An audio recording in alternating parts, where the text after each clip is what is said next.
Breast infections అంటే ఏంటి? వాటికి కారణాలేంటి? ట్రీట్మెంట్ ఏంటి? This is doctor Sushma Peruri, general and breast surgeon. So జనరల్గా ఈ బ్రెస్ట్ ఇన్ఫెక్షన్స్ అనేవి పాలిచ్చే తల్లుల్లో అంటే లాక్టేటింగ్ మదర్స్లో ఎక్కువ చూస్తూ ఉంటాం.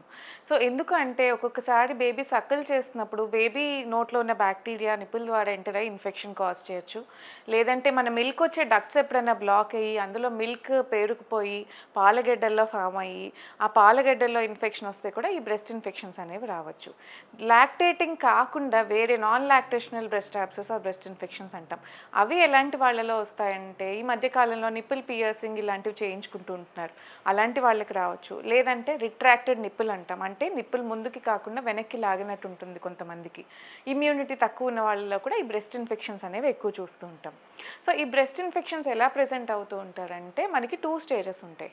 ఇనీషియల్ స్టేజ్ ఏంటంటే స్టేజ్ ఆఫ్ మాస్టైటిస్, అంటే ఇనీషియల్ స్టేజ్లో జస్ట్ బ్రెస్ట్లో ఇన్ఫెక్షన్ అండ్ వాపు మాత్రమే ఉంటుంది. నెక్స్ట్ స్టేజ్ ఏంటంటే యాబ్సెస్ ఫార్మేషన్, అందులో చీము కూడా పడుతుందన్నమాట. సో ఇనీషియల్గా మాస్టైటిస్ స్టేజ్లో బ్రెస్ట్ ఒక దగ్గర గట్టిగా అవ్వటము, అక్కడ చర్మం ఎర్రగా అయిపోవడము, విపరీతమైన నొప్పి రావటము, కొంచెం జ్వరం లాంటివి రావటం అనేది చూస్తూ ఉంటాం. సో ఇది ఎర్లీ స్టేజ్ అనమాట. సో ఈ ఎర్లీ స్టేజ్లోనే మీరు కన్సల్ట్ అయ్యి ట్రీట్మెంట్ తీసుకుంటే యాంటీబయాటిక్స్తో వితౌట్ ఎనీ సర్జరీ ఇది క్లియర్ అయిపోతుంది.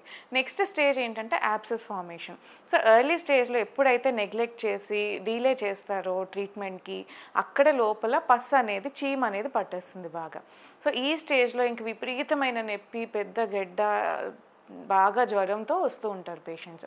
సో ఈ స్టేజ్లో ఏంటంటే ఇన్ కేస్ యాబ్సెస్ చిన్నదైతే మనం అల్ట్రాసౌండ్ గైడెడ్ ఆస్పిరేషన్ అంటాం.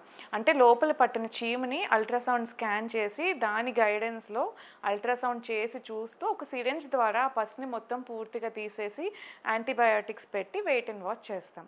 చాలామంది చిన్న చిన్న బ్రెస్ట్ యాబ్సెస్లో అయితే ఈ గైడెడ్ ఆస్పిరేషన్ విత్ యాంటీబయాటిక్స్తో ఆ యాబ్సెస్లు అనేవి తగ్గిపోతాయి. కొంతమందికి రిపీటెడ్గా ఎన్నిసార్లు ఆస్పిరేట్ చేసినా మళ్ళీ రికరెన్స్ వస్తూ ఉంటుంది. లేదంటే బాగా ఎక్కువ చీము పట్టిన వాళ్ళకి, పెద్ద బ్రెస్ట్ యాబ్సెస్ ఉన్న వాళ్ళకి సర్జరీ ద్వారా లోపల ఇన్ఫెక్షన్ అంతా క్లీన్ చేయాల్సి ఉంటుంది. సో డీలే చేయకుండా ఇలా ఇన్ఫెక్షన్ ఉన్న వాళ్ళు ఎర్లీ స్టేజ్లోనే కన్సల్ట్ అయితే మనం కాంప్లికేషన్స్ అనేవి రాకుండా చూసుకోవచ్చు. నెక్స్ట్ అందరూ అడిగే కామన్ క్వశ్చన్ ఏంటంటే ఇలా బ్రెస్ట్లో ఇన్ఫెక్షన్ వచ్చినప్పుడు మరి బేబీకి పాలు ఇవ్వచ్చా ఇవ్వకూడదా అని. ఇన్ కేస్ మాస్టైటిస్ స్టేజ్లోనే ఉంది అంటే బేబీ సక్కులు చేసినప్పుడు పెయిన్ ఉంటుంది కాబట్టి పంప్ చేసి మనం బ్రెస్ట్ ఫీడ్ అనేది ఇచ్చేయచ్చు. బట్ అది యాబ్సెస్ ఫామ్ అయిందంటే కనుక ఎటువైపు అయితే మీకు ఇన్ఫెక్షన్ వచ్చిందో ఆ వైపు ఫీడ్ అనేది ఆపేసి వేరే సైడ్ నుంచి ఫీడ్ అనేది ఇవ్వటం మంచిది.